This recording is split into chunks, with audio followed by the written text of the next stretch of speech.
Oui, Monsieur le Président, Madame la Ministre, chers collègues, le projet de loi de finances 2018 prévoit une baisse drastique des crédits de la mission Travail et emploi, puisque, à périmètre constant, les crédits de paiement diminueront de 1,5 milliard d'euros, même contraction sur les autorisations d'engagement. Vous avez indiqué, Madame la Ministre, que ce budget marquait votre volonté de rénover profondément le modèle social.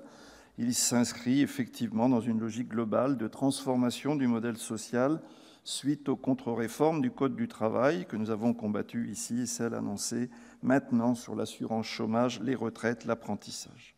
La baisse des crédits de la mission emploi-formation est essentiellement due à la réduction de moitié du nombre de contrats aidés pour une économie de 1,4 million d'euros environ. Je m'attarderai donc, comme nombre des collègues ici, sur ce point. La décision brutale durant l'été de ne pas renouveler nombre de ces contrats est une mesure grave qui s'est traduite par d'importantes difficultés pour les collectivités territoriales et les associations à quelques semaines de la rentrée scolaire, sans compter la détresse dans laquelle les bénéficiaires non reconduits ont été jetés.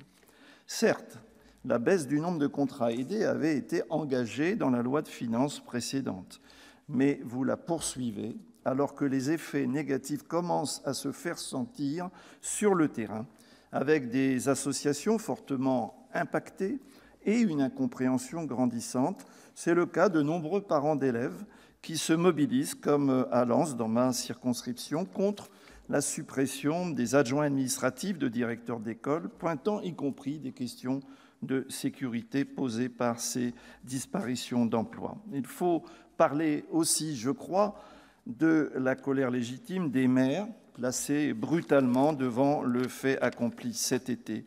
Le président de la République a reconnu lui-même, d'ailleurs, devant le Congrès des maires, que les collectivités n'avaient pas été dûment concertées. Il avait ajouté « Je veux que maintenant, elles le soient pleinement ».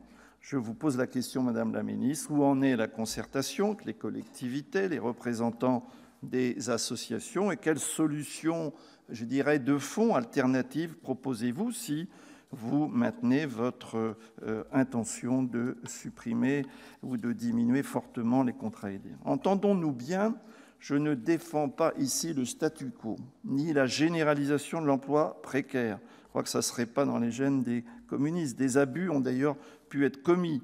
Les résultats en termes d'insertion durable dans l'emploi étaient peut-être insuffisants, encore qu'il faille moduler un petit peu compte tenu du public en question. Mais en tout cas, ces résultats existent. Je vous renvoie d'ailleurs à l'étude qui a été citée par un de mes collègues de la DARES, selon laquelle, en 2015, certes, 67% des contrats aidés du secteur marchand débouchent sur un emploi au bout de 6 mois, mais quand même encore 41% pour le secteur non marchand. Nous savons combien ces possibilités d'insertion étaient tout à fait vécues comme une deuxième chance, une nouvelle chance pour bon nombre de bénéficiaires et souvent avec une réussite au bout. Le système, selon nous, devrait donc être amélioré et non supprimé. Surtout que vous ne proposez pas d'alternative pour ces centaines de milliers de bénéficiaires exclus, il faut bien le dire, sans ménagement de ce dispositif d'insertion, après avoir souvent donné pour beaucoup du meilleur d'eux-mêmes. Je trouve qu'il y a une forme d'injustice ici. Vous nous direz peut-être que cela alors coûtait peut-être trop cher, mais franchement, combien coûte le CICE et pour quels résultats en termes d'emploi on pourrait comparer? J'ai vu d'ailleurs dans certains objets d'amendement, la comparaison a été faite et je m'associe à cela.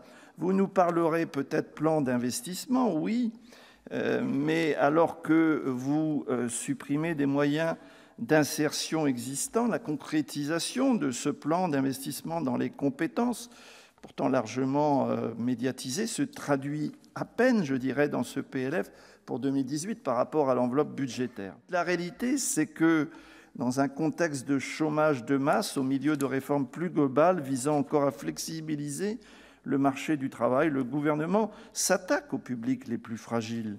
Ainsi, alors que vous annonciez la création de 1 000 emplois supplémentaires pour les entreprises adaptées, ce PLF acte la baisse de 6% en moyenne des aides attribuées à ces entreprises. Cette réduction de l'enveloppe dédiée aux entreprises adaptées est un mauvais signal à l'heure où le taux de chômage de ces personnes s'élève à 22%.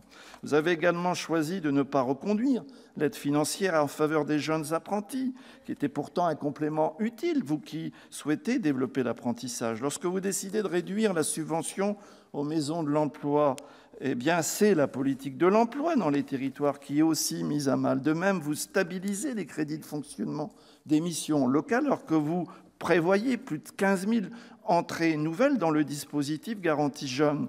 L'austérité dans les ministères touche aussi maintenant les opérateurs de l'État. Je pense ici au service public de Pôle emploi, avec la subvention de charges de service public diminuée de 50 000 €, le redéploiement d'agents vers des services aux employeurs, ce qui pose la question de l'accueil et de l'accompagnement des privés d'emploi, notamment les plus en difficulté. Si on prend d'un côté pour enlever, pour ne pas donner de l'autre, cela pose une question.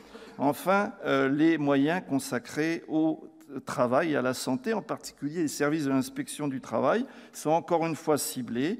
Dans un cadre budgétaire aussi contraint, comment les inspecteurs pourront-ils réaliser leur mission de contrôle de l'application du droit du travail, alors que vos ordonnances sur le Code du travail entraîneront des règles spécifiques dans chaque entreprise? Et donc, pour toutes ces raisons, nous voterons contre les crédits insuffisants de cette mission.